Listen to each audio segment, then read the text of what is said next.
I পিচ্ছি শোনো না। আরে বাবা কি? আই পিচ্ছি এদিকে আসো না জান। কি হচ্ছে বলেন? এত ডাকাডাকি কেন করছেন? তুমি জানো না আমি তোমাকে কেন ডাকাডাকি করি আর কি জন্য কাছে আসতে বলি? না না, জানি না, আর জানতে চাই না। কি হয়েছে সেটা বলেন। তুমি আমার সাথে এমন করে কথা বলো কেন?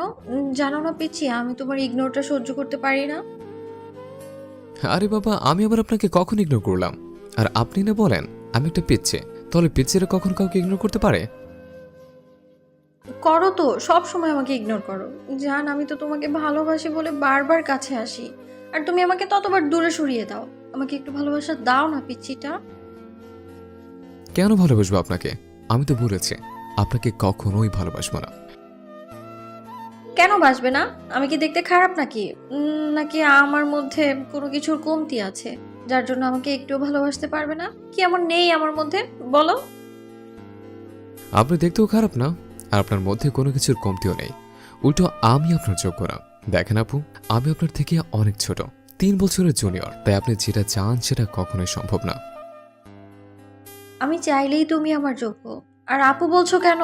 আর একটাবার যদি আপু বলো না, খুশি মনে তোমার নাকটা ফাটিয়ে দেবো একদম।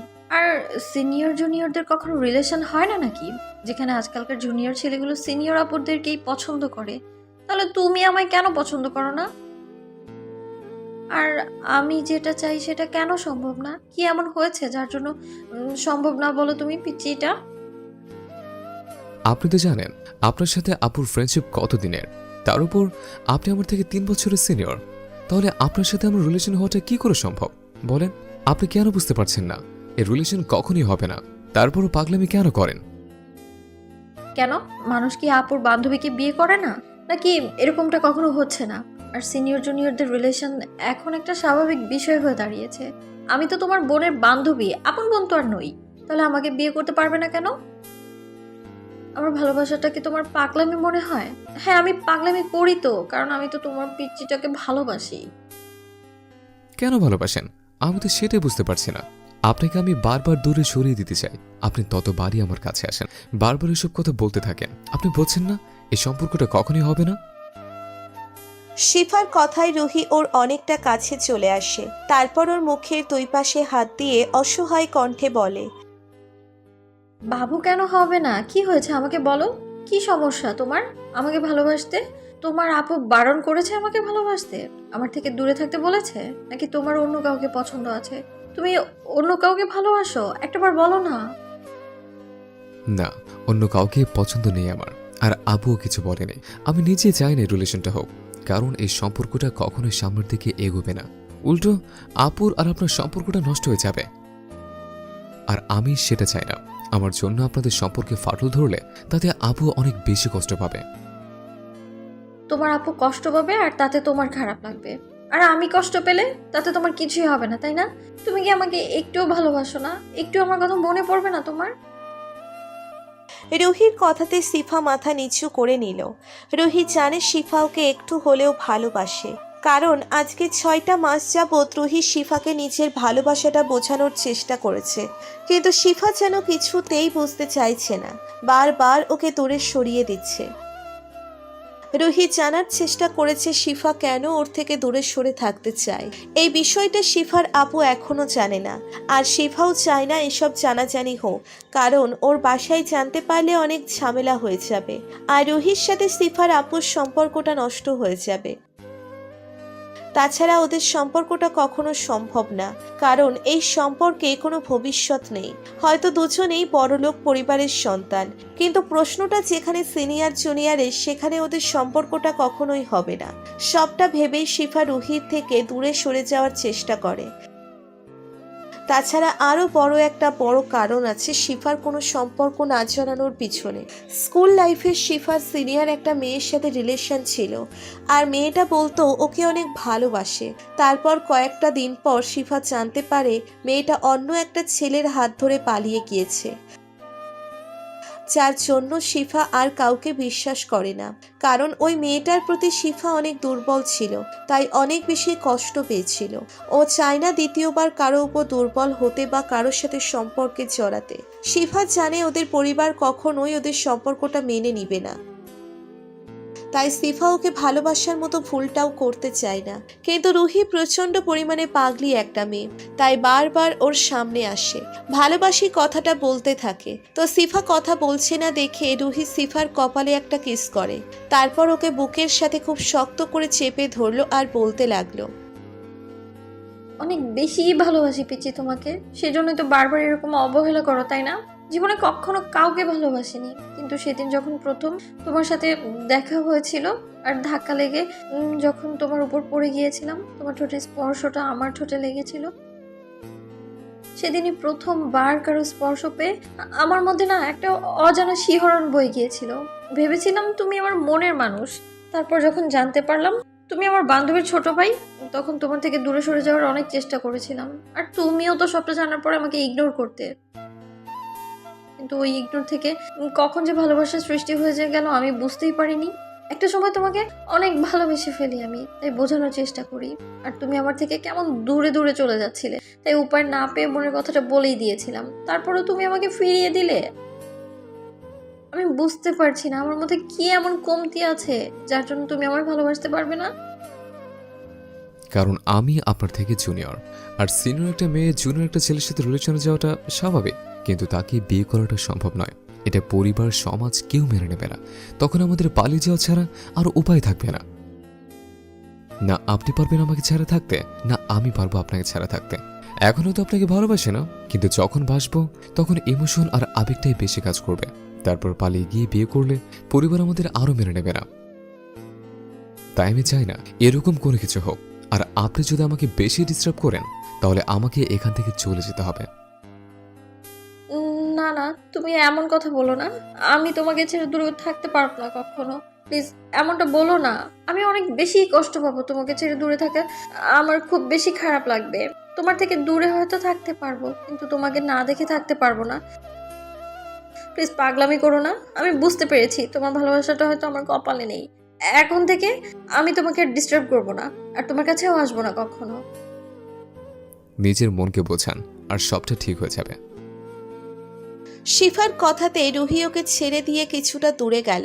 ও বারবার হাতের উল্টো পিঠ দিয়ে চোখগুলো মুছতে লাগলো, তারপর একটা মুচকি হাসি দিয়ে বলল, তবে কি জানো তো, অনেক বেশি ভালোবাসি তোমাকে পিচি, বোঝাতেই পারলাম না কতটা ভালোবাসি। শিফা রুহির দিকে ফ্যালফ্যাল করে তাকিয়ে রইল। রুহি কান্না করতে করতে দৌড়ে চলে গেল।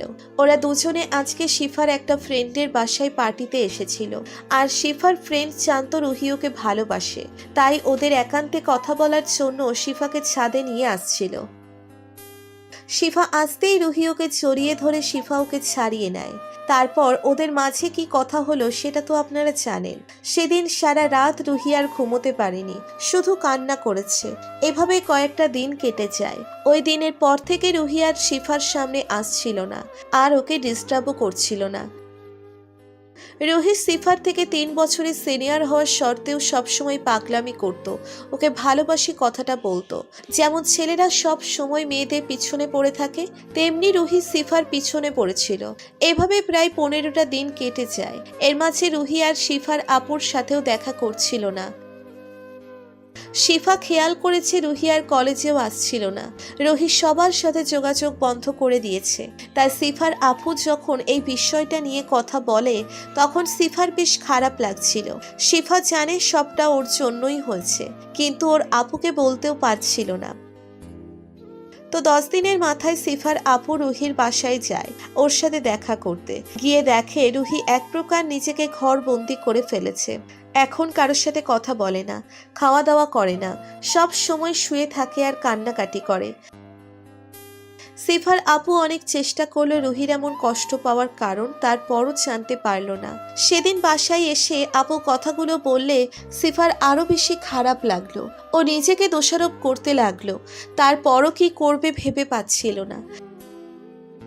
মনে হতে লাগলো কয়েকটা দিন গেলে রুহি হয়তো ঠিক হয়ে যাবে, কিন্তু সমস্যাটা আরো গুরুতর হয়ে দাঁড়ালো।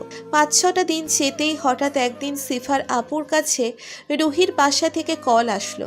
তারপর সিফার আপু রুহির আম্মুর থেকে এমন কিছু শুনলো যেটা শোনার তাড়াহুড়ো করে রুহির বাসায় চলে গেল। সিফার আপু রুহির বাসায় আসলে দেখে ও সুইসাইড করার চেষ্টা করেছিল। মেয়েটা এখন অনেক অসুস্থ হয়ে পড়েছে, ডাক্তার ওর হাতে ব্যান্ডেজ করে দিচ্ছে। এমন কিছু দেখে সিফার আপু কান্না করে দেয়। তারপর ওর আম্মুকে জিজ্ঞেস করলে রুহির আম্মু কান্না করে করে বলে, মামনি, আমরা তোমার বান্ধবীকে অনেক বুঝিয়েছি, অনেক চেষ্টা করেছি ওর থেকে বিষয়টা জানা, কিন্তু ও কিছুই বলছিল না। তারপর আজকে সকালে যখন ওকে ডাকতে আসলাম, কখন কোনো কথা বলছিল না। তারপর বুঝতে পারলাম রুমের মধ্যে কিছু একটা হচ্ছে। দরজা ভেঙে দেখি মেয়েটা হাত কেটে সুইসাইড করার চেষ্টা করছে। কিন্তু আন্টি, কি হয়েছে রুহি? এরকম পাগলামি কেন করলো? ওকে জিজ্ঞেস করেননি? রুহি, তুই এমনটা কেন করলি বল? আমরা কি তোকে কম ভালোবাসি যার জন্য তুই এমনটা করলি? মামনি, আমরা রুহির থেকে আজকে শুনেছি ও কি জন্য এমনটা করেছে। রুহি শিফাকে ভালোবাসে আর ওকে বোঝাতে পারছিল। তোমার ভাই বারবার ওকে দূরে সরিয়ে দিয়েছে আর বলেছিল যেন ওর সামনে যেন না যায়। তাই রুহি ওর থেকে দূরে সরে যাওয়ার চেষ্টা করছিল, কিন্তু পারছিল না। আর আজকে নিজেকে শাস্তি দেওয়ার জন্য এরকম একটা কাজ করতে যাচ্ছিল। ওর এই কষ্টটা আমি আর দেখতে পারছি না মামনি। সিফার আপু এরকম কথা শুনে অবাক হয়ে গেল। তারপরও বুঝতে পারলো এই জন্যেই হয়তো রুহি ওদের বাসায় যাওয়া বন্ধ করে দিয়েছে আর কলেজে যাচ্ছিল না। আপু বারবার খেয়াল করেছিল সিফার মনটাও কেমন খারাপ, তাই ওর কাছে সব পরিষ্কার হয়ে গেল। আপু আর দেরি না করে আব্বু আম্মুকে ফোন করে রুহির বাসায় আসতে বলল আর সবটা বুঝিয়ে বলল। সব শোনার পর আপু বেজায় পরিমাণে রেগে গেল আর সিফার সাথে অনেক রাগারাগি করলো। ওরা আধা ঘন্টার মধ্যে রুহিদের বাসায় চলে আসে। তারপর রুহি রুমে আসতেই খেয়াল করে ও আতশোয়া হয়ে বসে আছে আর কান্না করছে। সিফা দরজার সামনে দাঁড়িয়ে রইল। তখন আব্বু আম্মু গিয়ে রুহির সাথে কথা বলার চেষ্টা করলে ও কোনো কথা বলল না, শুধু কান্না করে গেল। তারপর একটা সময় সিফাকে দেখে রুহির কান্নার গতিটা বেড়ে গেলে তখন আব্বু অনেক রাগারাগি করলেন। সিফার আপু গিয়ে ওর হাত ধরে টানতে টানতে এনে রুহির সামনে বসিয়ে দিল।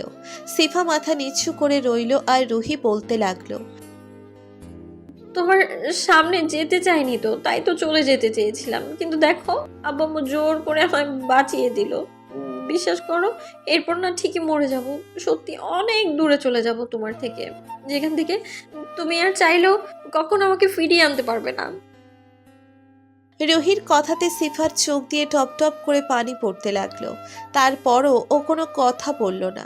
রুহির কান্নাটা সিফার সহ্য হচ্ছিল না, তাই ওর চোখের পানি মুছে দিতেই রুহি ওকে আষ্টে পৃষ্ঠে জড়িয়ে ধরলো আর বলতে লাগলো, তুমি আমাকে দূরে সরে যেতে বলছো, কিন্তু আমি তো থাকতে পারছি না তোমাকে ছেড়ে। খুব কষ্ট হয় জানো, বুকের মধ্যে অনেক যন্ত্রণা হয়, বোঝাতেই পারি না নিজেকে। অনেক চেষ্টা করেছি, কিন্তু আজকে না অনেক বেশি কষ্ট হচ্ছিল, মনে হচ্ছিল থাকতে পারবো না তোমাকে ছাড়া, তাই এমন একটা কাজ করেছিলাম। রুহির কথাতে সিফার বুকটা কেঁপে উঠল। তখনও রুহিকে বুকের সাথে শক্ত করে জড়িয়ে নিল। ওদের ভালোবাসা দেখে দুই পরিবার ঠিক করলো যেহেতু ওরা দুজন দুজনকে ভালোবাসে তাহলে ওদের সম্পর্কে কারো আর আপত্তি নেই। 1 সপ্তাহ পরে খুব ধুমধামের সহিত ওদের বিয়েটা হয়ে গেল। সিফার কাছে সবটা স্বপ্নের মতো লাগছে। সিফা রুমের সামনে দাঁড়িয়ে আছে, তাই আপু এসে ওকে জোর করে বাসর ঘরে ঢুকিয়ে দিল। সিফা আসতেই রুহি এসে ওকে সালাম করলো। তখন সিফা ওকে উঠিয়ে দাঁড় করাতেই রুহি ওর পাঞ্জাবির কলারটা খুব শক্ত করে চেপে ধরলো আর বলতে লাগলো, কুত্তা হারামি, সে তো বিয়েটাও করলি আর ভালোবাসলি, তাহলে কেন এত কষ্ট দিলি বল? আমাকে কাঁদিয়ে খুব বেশি ভালো লাগে তোর, তাই না? তুই জানিস আমি কতটা কষ্ট পেয়েছি।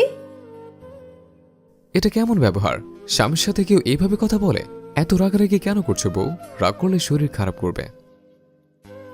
কুত্তা, সব দোষ তোর, সব তোর জন্য আমি অসুস্থ হয়ে পড়েছিলাম। এখন থেকে হাড়ে হাড়ে বোঝাবো আমি তোকে কতটা ভালোবাসি আর কতটা কষ্ট দিয়েছিস তুই আমায়। তুমি আমার সাথে এমন কিছু করতে পারবে বলো? না না, তেমন কিছু করবো না তো জানটা, শুধু তো রোমান্টিক অত্যাচার করব। আর হচ্ছে সব সময় তোমাকে আদরের উপরে রাখবো। এখন আমাকে আদর করবে কিনা বলো? যদি একটু দেরি করো না, তো আমার থেকে খারাপ আর কেউ হবে না। বিয়েটা যেহেতু করেছি তাহলে তো আদর করতে হবে। দেখি আমার পাঞ্জাবির কলারটা ছাড়ো, আমি তোমায় আদর করি। কেন এমন করে আদর করা যায় না? তুমি আমাকে কিস করো আগে, তারপর বাকিটা আমি দেখে নিয়েছি। রুহির কথায় সিফা ওর কোমর জড়িয়ে ধরল, সাথে সাথে রুহি ওর সাথে লেপ্টে গেল। সিফা খেয়াল করলো রুহির ঠোঁট ছোড়া কাঁপতে শুরু করেছে, তাই দেরি না করে ওর ঠোঁটের কাঁপন বন্ধ করলো। তো ভালো থাকুক ভালোবাসা। আমাদের ভিডিওটি কেমন লেগেছে তা কমেন্ট করে জানাতে ভুলবেন না। আর ভিডিওটি যদি ভালো লেগে থাকে তাহলে একটি লাইক করুন আর সাবস্ক্রাইব করে আমাদের পাশেই থাকুন। ধন্যবাদ সবাইকে আমাদের পাশে থাকার জন্য। আল্লাহ হাফেজ।